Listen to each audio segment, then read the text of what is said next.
बारूद के ढेर पर बैठे मिडिल ईस्ट में हर दिन विस्फोट और भारी बमबारी देखी जा रही है। हिजबुल्लाह के टॉप नेताओं के मारे जाने के बाद भी हिजबुल्लाह शांत नहीं बैठा है।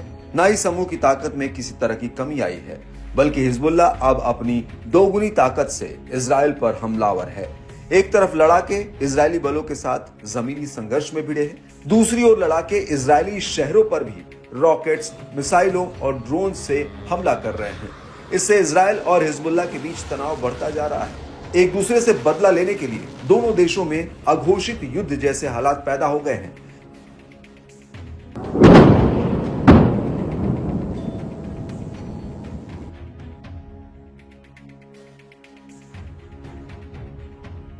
हिजबुल्लाह ने इजराइल पर 350 से ज्यादा रॉकेट फायर करने के अगले दिन भी अपने तेवर बरकरार रखे। उत्तरी इजराइल के कई शहरों पर भीषण बमबारी कर शहर में जमकर उत्पात मचाया। गोलान हाइट्स का उत्तरी इलाका हिजबुल्लाह के हमलों से अलर्ट सायरन से गूंज उठा।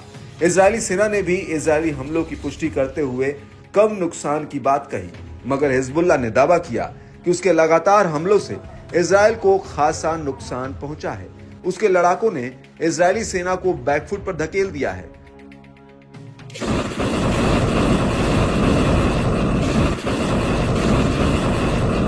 लेबनानी न्यूज अल मयादीन के मुताबिक हिजबुल्लाह ने अब एफपीवी ड्रोनों के इस्तेमाल को भी बढ़ा दिया है। छोटे विस्फोटकों से लदे ड्रोन ऑपरेटरों को युद्ध के मैदान की लाइव फुटेज देते हैं, जिससे लड़ाकों को अलग अलग टारगेट्स पर सटीक हमला करने में मदद मिलती है।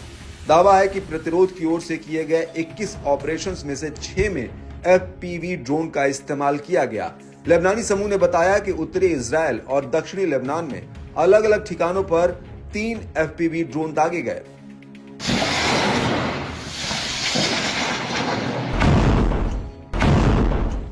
इजराइल की इमरजेंसी सर्विस मैगन डेविड एडोम ने हिजबुल्लाह के हमलों से हुए हताहतों की जानकारी दी। एजेंसी ने बताया कि नहारिया पर हिजबुल्लाह के रॉकेट हमले में कम से कम 2 लोग छर्रे लगने से घायल हुए। कई अन्य लोगों का इलाज किया जा रहा है। आईडीएफ का कहना है कि हमले में 10 रॉकेट दागे गए, जिनमें से कुछ शहरों के अंदर भी गिरे। इससे एक बार फिर इजराइल के सेफ्टी वॉल्व कहे जाने वाले आयरन डोम की सटीकता पर सवाल उठ रहा है। दरअसल हिजबुल्लाह ने इजराइल पर लगातार हमला कर उसके एयर डिफेंस सिस्टम के घमंड को चकनाचूर किया है।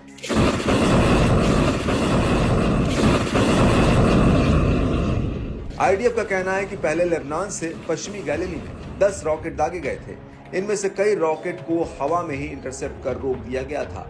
वहीं लेबनानी लड़ाकों ने गोलान ब्रिगेड के प्रशासनिक मुख्यालय और श्रगा बेस पर रॉकेट से हमला किया।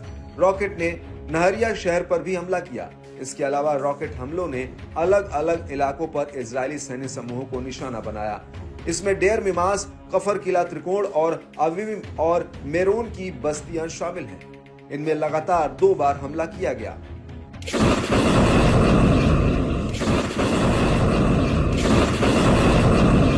समूह ने अपने हमलों से जुड़ा ताजा वीडियो को भी शेयर किया है। इसमें देखा जा सकता है कि लड़ाके इजरायली इलाकों की पहले से ली गई सैटेलाइट तस्वीरों से अपना टारगेट सेट करते हैं। इस दौरान लड़ाके इजराइल के हाइफा नौसैनिक अड्डे को अपने सटीक और घातक रॉकेट से निशाना बनाते हैं। अपने हमले को अंजाम देने के लिए लड़ाके फज्र 3 और फदी 1 रॉकेट का इस्तेमाल करते हैं। इसके बाद वीडियो में इजरायली शहरों पर दागे जा रहे रॉकेट्स को दिखाया गया है।